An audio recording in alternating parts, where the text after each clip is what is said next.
సకల విద్యలు నేర్చి సభ జయించగవచ్చు, పూర్ణుడై రణమందు బోరవచ్చు. సకల విద్యలు నేర్చి సభ జయించగవచ్చు, పూర్ణుడై రణమందు బోరవచ్చు. రాజరాజై పుట్టి రాజ్యమేలగవచ్చు, హేమ గోదానముల్ ఇయ్యవచ్చు. రాజరాజై పుట్టి రాజ్యమేలగవచ్చు, హేమ గోదానము ఇయ్యవచ్చు. పుడమిలోనున్న జీవరాశులు లెక్కలు ఉనవచ్చు, చంద్రమండలమైన చేరవచ్చు. కానీ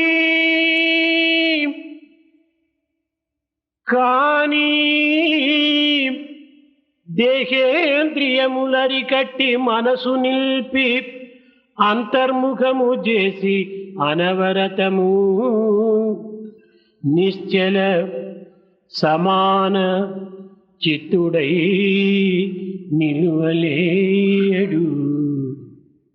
सकल विद्याएं सीखकर विजयी हो सकते सभा में, युद्ध कर सकते वीर हो जन्म पा सम्राट की संतान का, सुशासन भी कर सकते, दे सकते सोना और गोदान, गिन सकते जीवराशि जो धरती पर विद्यमान, जा सकते चंद्रमा पर भी, पर शरीर इंद्रिय और मन कर अपने वश में, होकर सतत अंतर्मुख निश्चल समान चित्त वाला नहीं रह सकता होकर.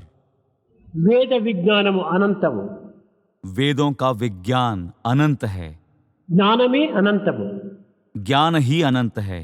సత్యమును చూపునదే జ్ఞానము. सत्य का दर्शन कराने वाला ही ज्ञान है. భూత భవిష్యత్ వర్తమానములకు అతీతమైనది సత్యము. सत्य भूत वर्तमान और भविष्य से परे है. సత్య జ్ఞానములు రెండు కూడాను అనంతములే. सत्य और ज्ञान दोनों अनंत हैं. ఈ అనంతముల ఒకటి చేత దీనికి ఆదియు లేదని కూడాను చెప్పవచ్చు. इनके अनंत होने के कारण कहा जा सकता है कि इनका आदि और अंत भी नहीं है. వేదము సత్య జ్ఞానములతో కూడి ఉండటం చేత వేదం కూడాను అనంతమే. सत्य एवं ज्ञान के साथ युक्त होने के कारण वेद भी अनंत हैं. వేదం జ్ఞానమయమైనప్పటికీ నేడు మనము దానిని వాంగ్మయంగా మనము సేవిస్తూ ఉన్నాము. वेदों के ज्ञानमय होने पर भी आज हम वांग्मय के रूप में ही उन्हें स्वीकार कर रहे हैं. మన వాక్కే ఋగ్వేదమనియు, हमारा वाक ऋग्वेद है, మనస్సు యజుర్వేదమనియు, मन यजुर्वेद है, ప్రాణము సామవేదమనియు, प्राण सामवेद हैं. బృహదారణ్యకోపనిషత్తు చక్కగా బోధించుతున్నది. इस प्रकार बृहदारण्यकोपनिषद उपदेश दे रहा है. వేదము, వేదాంగములు, వేదవేత్త మూడును నేనేనని గీతాచార్యుని యొక్క నుడువు. गीताचार्य का कथन है कि वेद, वेदांग और वेदवेत्ता तीनों मैं ही हूं. కానీ నిత్య సత్యమును గుర్తించుకొనలేక, పవిత్రమైనటువంటి జ్ఞానతత్వాన్ని మనం అర్థం చేసుకొనలేక, లౌకికమైన జీవితమునందు అలౌకికమైనటువంటి వాంఛన చేత మానవత్వాన్ని మనం విస్మరిస్తున్నాము. सांसारिक दैनंदिक जीवन में नित्य सत्य से अवगत ना होते हुए, पवित्र ज्ञान तत्व को ना समझते हुए, अलौकिक इच्छाओं की उपेक्षा में मानव जीवन को ही भुलाते जा रहे हैं. అయితే పవిత్రమైనటువంటి వాంగ్మయమును అనేక విధములుగా వేదములు విడివిడి అయినటువంటి పదముల చేత విపులీకరముచ్చి తద్వారా దేశమునకు శబ్ద బిందువులను అందించుచున్నవి. परंतु वेद शब्द बिंदुओं के रूप में अत्यंत पवित्र वांग्मय ज्ञान देश को प्रदान कर रहे हैं। ఈ ప్రాకృతమైనటువంటి దేశమునందు ప్రకాంతమైనటువంటి యొక్క తత్వమే దైవమని భావించి ఈ దైవం యొక్క అనుగ్రహమునకు పాత్రులు కావాలనని ఉచ్చరించినటువంటి యొక్క వాక్కులే రుక్కులుగా మారినవి। इस देश में ईश्वर को प्रकांत तत्व में भावना कर उसके अनुग्रह को प्राप्त करने के उद्देश्य से उच्चारित वाक ही ऋचाओं में रूपायित हुए हैं।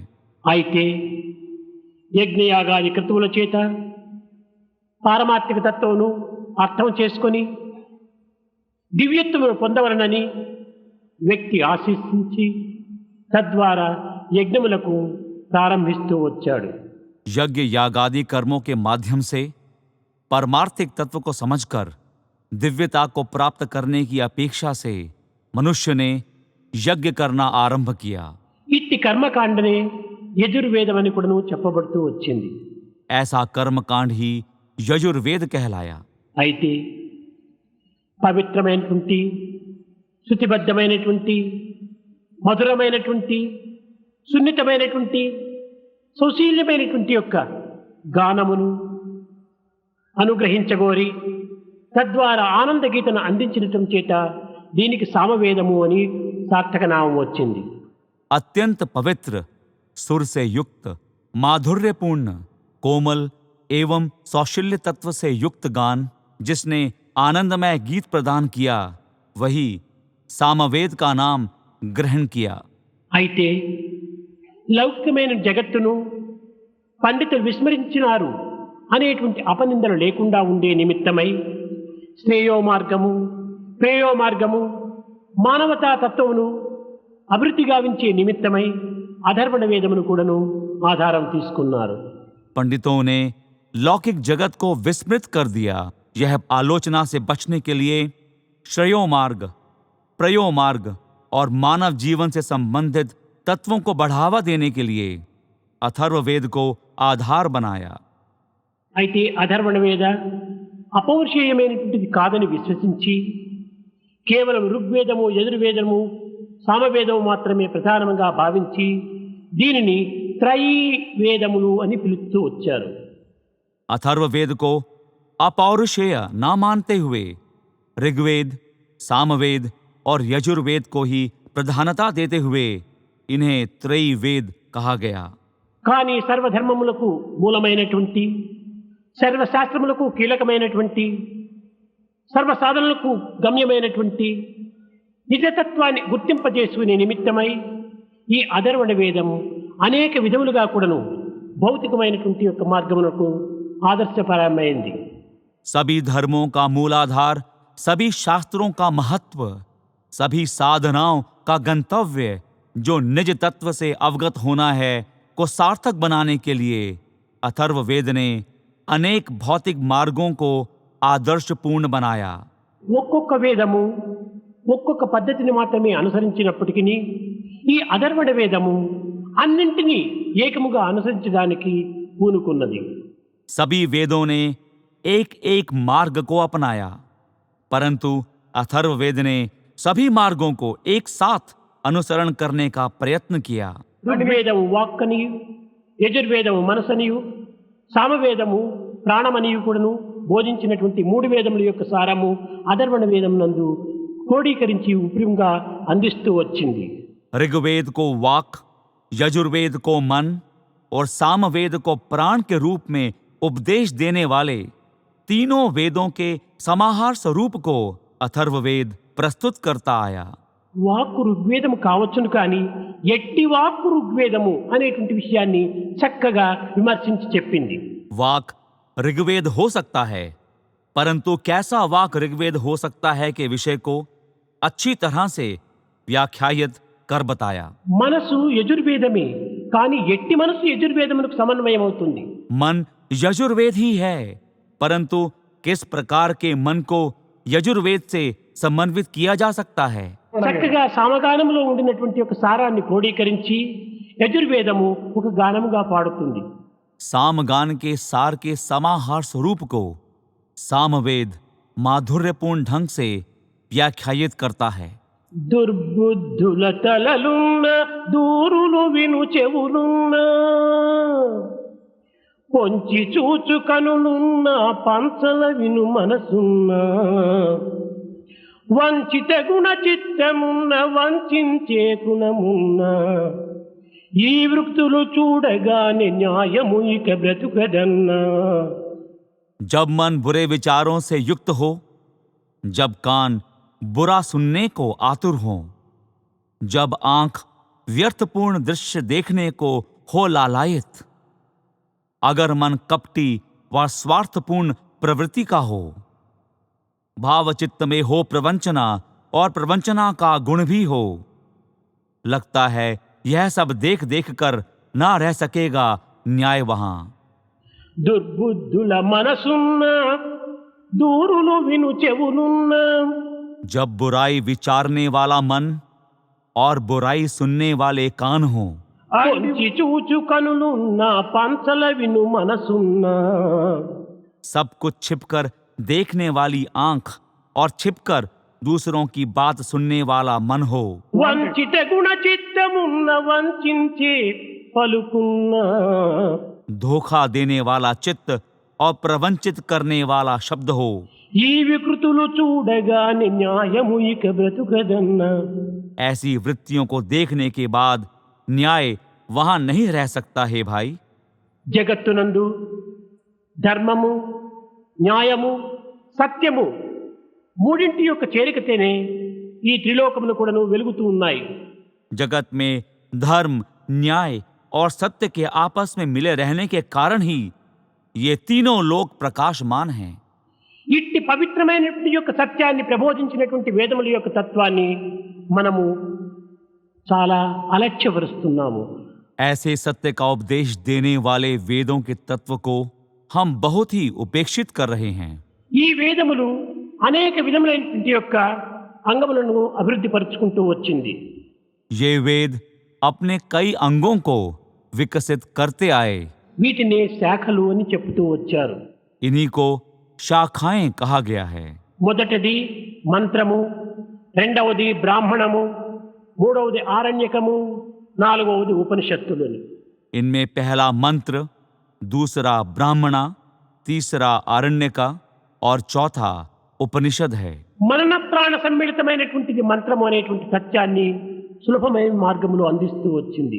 बड़ी ही सरलता से बताया गया है कि मनन और जप से ही मंत्र शक्ति को प्राप्त किया जा सकता है. దైవత్వాన్ని గురించినటువంటి సంభాషణ జరిగినప్పుడు కలిగినటువంటి పదములే అనగా మాటలే మంత్రములుగా మారినవని విశ్వసిస్తూ వచ్చింది. यह भी माना गया है कि देवताओं से संबंधित वार्तालाप ही मंत्रों में रूपायित हुए. ఇది బ్రహ్మచర్య స్థానములకు సంబంధించినదిగా బోధిస్తూ వచ్చారు. यह उपदेश दिया गया कि यह ब्रह्मचर्य के आश्रम से संबंधित हैं. మానవత్వములో ఇది ప్రధానమైనటువంటి యొక్క పునాది. मानव जीवन के लिए यह प्रधान नींव है. గృహస్థ వానప్రస్థము సన్యాసం అనేటువంటి భవనములకు ఈ బ్రహ్మచర్యం అనేటువంటిది కిందటి పునాది వంటిది. गृहस्थ, वानप्रस्थ और संन्यास रूपी भवनों के लिए यह ब्रह्मचर्य एक नींव के समान है. ఈ పునాది గట్టిగా ఉండినప్పుడే పైన ఉన్నటువంటి మూడు యొక్క అంతస్తులు కూడాను భద్రంగా నిల్చగలవు. इस नींव के सुदृढ़ रहने पर ही ऊपर की तीनों मंजिलें सुरक्षित रह सकती हैं. గృహస్థ వానప్రస్థ సన్యాసములు మూడు కూడాను బ్రహ్మచర్య పైననే ఆధారపడి ఉంటున్నది. गृहस्थ, वानप्रस्थ और संन्यास इस ब्रह्मचर्य पर ही आधारित हैं. కనుక జీవితములో బ్రహ్మచర్య సమయమునందు తన యొక్క జీవితము మంత్రమయముగా మార్చుకోవాలి. अतः जीवन में इस ब्रह्मचर्य के दौरान जीवन को मंत्रमय कर लेना चाहिए. असतो मा सद्गमय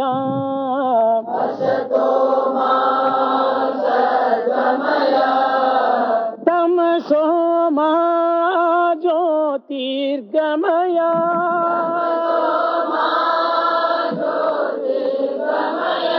मृत्योर्मा अमृतं गमय